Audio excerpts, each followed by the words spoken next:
दो बहुओं वाली सास। सरस्वती के दो बेटे हैं। बड़े बेटे राम की शादी रज्जू से हुई है और छोटे बेटे श्याम के लिए लड़की देखने का सिलसिला जारी है। एक दिन रज्जू की माँ का फोन आता है और उसकी सास फोन उठाती है। हेलो, कौन बोल रहा है? दूसरी तरफ फोन पर रज्जू की माँ लीलावती बोलती है। हेलो समधन जी, मैं लीलावती बोल रही हूँ, रज्जू की माँ। अरे नमस्कार समधन जी, कैसी हो? बहुत दिनों के बाद याद किया आज। यहाँ पर तो सब कुछ ठीक है, बस मेरी तबीयत थोड़ी खराब है। अगर बुरा न मानो तो एक बात बोलूं? अरे कैसी बात कर दी आपने समधन जी, आपकी बात का बुरा क्यों मानना, बोलिए बोलिए। मेरी कुछ दिन से तबीयत ठीक नहीं है और यहाँ पर मेरी देखभाल करने वाला कोई नहीं। क्या आप रज्जू को कुछ दिन के लिए मेरे पास भेज सकती हैं? ठीक है, हम रविवार को रज्जू को छोड़ जाएंगे। इतना कहकर सरस्वती फोन काट देती है और अपनी बहू को आवाज लगाती है। रज्जू, ओ रज्जू, जल्दी यहाँ आना तो। क्या हुआ माँ जी, कुछ चाहिए था क्या? अरे नहीं, कुछ नहीं चाहिए। अभी तुम्हारी माँ का फोन आया था, उनकी कुछ दिन से तबीयत खराब है, वो तुम्हें बुला रही है। राम को फोन करके कह दे कल की 2 ट्रेन की टिकट करा देगा, मैं भी जाऊंगी तुम्हारे साथ। इतना सुनते ही रज्जू राम को फोन करके सारी बात बताती है और 2 टिकट के लिए बोल देती है। शाम को खाने के टेबल पर सब रज्जू के जाने की बात करते हैं। तब रज्जू का देवर श्याम कहता है। भाभी आज बहुत खुश लग रही हो, मायके जाने की इतनी खुशी, उफ। खुश क्यों ना हो देवर जी, कितने दिन बीत गए अपनी माँ से मिले, और इस बार तो मैं 1-2 महीना रह कर ही आऊंगी। जब आपका मन करे तभी आना। अच्छा एक बात तो बताओ, वहां से क्या लाओगी मेरे लिए? देवर जी, कहो तो देवरानी ले आओ। वैसे भी सभी घर वाले चाहते हैं कि आपकी जल्दी से शादी हो जाए। श्याम शर्मा जाता है और चुप हो जाता है। इतने में राम कहता है। रज्जू, तुमने जाने की सारी तैयारी तो कर ली है ना? कपड़े तो रख लिए ना? थोड़े गर्म कपड़े भी रख लेना, वहां ठंड होगी, और जल्दी आने की कोशिश करना। ठीक है, मैं जल्दी आने की कोशिश करूंगी बस। अगली सुबह दोनों जाने की तैयारी करने लगी। राम उन्हें स्टेशन छोड़कर घर वापस आता है। कुछ घंटों बाद रज्जू और सरस्वती गांव पहुंच जाते हैं। रज्जू अपनी माँ को देखकर बहुत खुश होती है। माँ, आप अपना बिल्कुल भी ध्यान नहीं रखती, कितनी कमजोर हो गई हैं आप। अब बेटा क्या ध्यान रखूं, उम्र भी तो हो गई है, ये बीमारियां तो लगी रहेगी। बहन जी आइए आइए बैठिए, मुझे बहुत अच्छा लगा कि आप भी यहाँ आई। अगले दिन सरस्वती अपने घर वापस जाने लगती है तो लीलावती से कहती है। बहन जी, ध्यान रखना आप अपना, आपकी तबीयत ठीक हो जाए तो आप भी रज्जू के साथ आ जाना। रज्जू के बिना तो घर सूना सूना लगेगा। अब सरस्वती अपने घर आ गई और घर की सारी जिम्मेदारी भी उस पर आ गई। एक दिन वो कपड़े धोकर छत पर सुखाने जाती है। बाल्टी में से टपकता पानी सीढ़ियों को गीला कर देता है और नीचे उतरते समय रज्जू की सास यानी कि सरस्वती देवी का पैर फिसल जाता है और वो गिर जाती है। ओह, अरे मेरी माँ मर गई, मेरा पैर तो गया। लेकिन घर में कोई नहीं था। सरस्वती जैसे तैसे अपने आप को संभालती जाकर कुर्सी पर बैठती है। वो अपनी बहू के बारे में सोचती है। अगर रज्जू होती तो मुझे संभाल लेती और घर भी संभाल लेती। अब घर के काम कौन करेगा?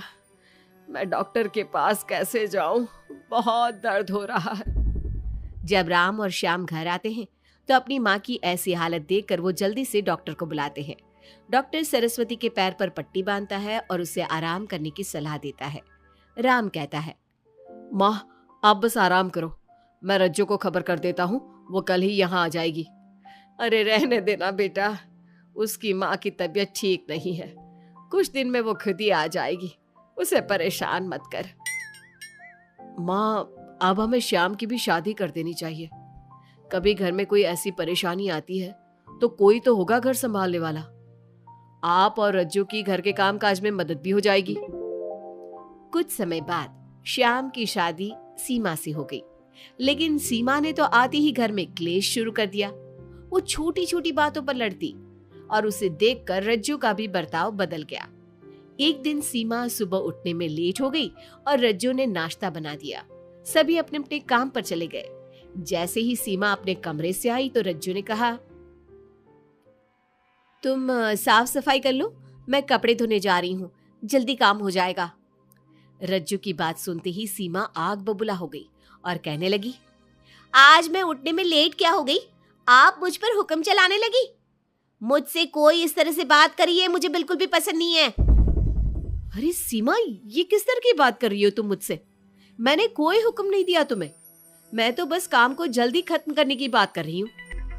उन दोनों की नोक झोंक सुनकर सरस्वती बाहर आ जाती है और दोनों को समझाती है। शाम को सब एक साथ खाना खाने लगे। लेकिन खाने के बाद जब सब अपने कमरे में चले जाते हैं और खाने की टेबल पर थाली यूं ही छोड़ देते हैं, सरस्वती को ये देखकर बहुत गुस्सा आता है। वो दोनों बहुओं को बुलाकर कहती है, तुम सब खाना खाकर चले गए, अब ये बर्तन कौन उठाकर रखेगा? मेरे लिए छोड़कर गई हो सारा काम। तुम दोनों को शर्म नहीं आती? अब दोनों बहुएं एक दूसरे के ऊपर बात टालते हुए फिर लड़ने लगी। ये देख सरस्वती परेशान हो गई। उसने दोनों को डांटा और उन्हें अपने कमरे में भेज दिया। सरस्वती ने जूठे बर्तन धोए। कुछ दिन इसी तरह चलता रहा। अब दोनों सास की नजरों में एक दूसरे को गिराने में लग गई। माँ जी, जब भाभी फोन पर बात कर रही थी ना, तो कह रही थी मैं अपने मायके चली जाऊंगी तो देखते हैं कि कौन काम करता है। और ये हम सबकी बुराई कर रही थी वो। बहू, किसी की बात चुपके से सुनना गलत है ना। तुम आज के बाद ऐसा मत करना। अब तुम जाओ, मैं रज्जू को समझा दूंगी। सरस्वती ने रज्जू से बात करके उसे समझा दिया। लेकिन रज्जू को अपनी देवरानी पर बहुत गुस्सा आया। अब वो भी सीमा की चुगली अपनी सास से करने लगी। अगले दिन रज्जू अपनी सास के कमरे में जाती है और कहती है,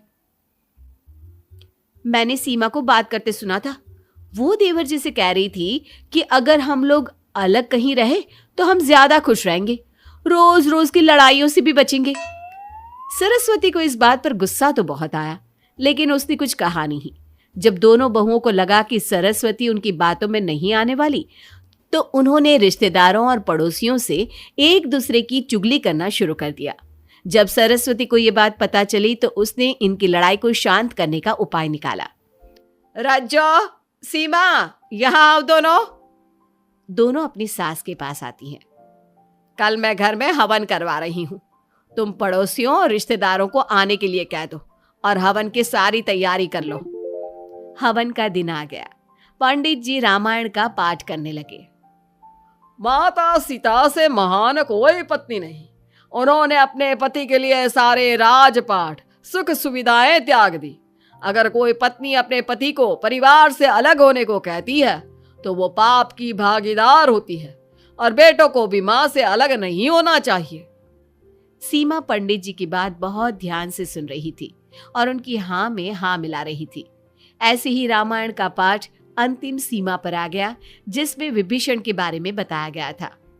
अगर विभीषण अपने भाई का भेद न देता तो रावण का विनाश नामुमकिन था। पूजा खत्म होते ही सीमा बोल पड़ी, तभी तो मैं कहती हूँ परिवार में आपसी प्रेम होना बहुत जरूरी है। लेकिन मेरी सुनता कौन है इस घर में? आपसी प्रेम की बात कौन कर रहा है, जिसने घर में आती ही लड़ाइयां शुरू करवा दी। दोनों में फिर से नोक झोंक शुरू हो गई। सरस्वती दोनों को चुप कराते हुए बोली, अरे चुप हो जाओ तुम दोनों, पड़ोसी क्या कहेंगे, सब सुन रहे हैं तुम्हारी बातें। तभी उनमें से एक पड़ोसन बोलती है, सरस्वती बहन, क्यों चुप करवा रही हो अपनी बहुओं को? हमें तो इनके बारे में सब कुछ पता है। ये दोनों हमारे घर आकर एक दूसरे की चुगली करती है। तुम्हारे घर की हर छोटी से छोटी चीज पता है हमें। आंटी जी, हमने अपना समझ के आपको कुछ बता दिया तो इसका मतलब ये नहीं कि आप सबके सामने हमारी सास से हमारी शिकायत करेंगी। आप तो सबसे बड़ी चुगलखोर हो। सीमा की बात सुनकर सभी पड़ोसन उन्हें बुरा भला कहने लगी। उनकी बातें सुनकर दोनों बहुएं सबके सामने बहुत शर्मिंदा हुई। जब सब उनके घर चले गए तो सरस्वती ने अपनी बहुओं से कहा, अब तुम दोनों को तो बहुत खुशी होगी कि सारे मोहल्ले की औरतें हमारे ही घर में खड़ी होकर हमें ही सुनाकर चली गई। हमें काफी साल हो गए यहाँ रहते हुए, लेकिन आज तक किसी में भी इतनी हिम्मत नहीं थी कि हमसे ऊंची आवाज में भी बोल पाए। लेकिन आज तुम दोनों की वजह से ये सब हमारी बुराई कर रहे हैं। तुम दोनों ने ये सब अच्छा नहीं किया। सीमा, तुम्हारे इस घर में आने से पहले हम सब बहुत प्यार से रहते थे, लेकिन ये सब लड़ाइयाँ तुम्हारे आने के बाद शुरू हुई है। आज के बाद तुमने घर में किसी से भी झगड़ा किया तो मैं तुम्हें तुम्हारे मायके छोड़ आऊंगा, समझी तुम? ये बात सुनकर सीमा रोने लगी और सबसे माफी मांगने लगी। पंडित जी भी ये सब देख रहे थे। उन्होंने सबको शांत करवाया। कृपया आप सभी शांत हो जाइए, गुस्से से तो बात और बिगड़ जाएगी। अगर आप दोनों बहुएं मिलकर रहती, घर की बात घर में रखती, तो कोई आपसे कुछ कहने की हिम्मत नहीं करता। आज आपको इस बात का एहसास तो हो ही गया होगा। औरत ही तो होती है जो मकान को घर बनाती है। अब भी कुछ नहीं बिगड़ा, आप दोनों प्यार से रहो। आपके पड़ोसी और रिश्तेदार अपने आप चुप हो जाएंगे। पंडित जी की बात दोनों बहुओं की समझ में आ गई। अब दोनों प्यार से रहने लगी। इसी तरह समय बीत गया। अब पड़ोस की औरतें उनके प्यार की मिसालें देने लगी।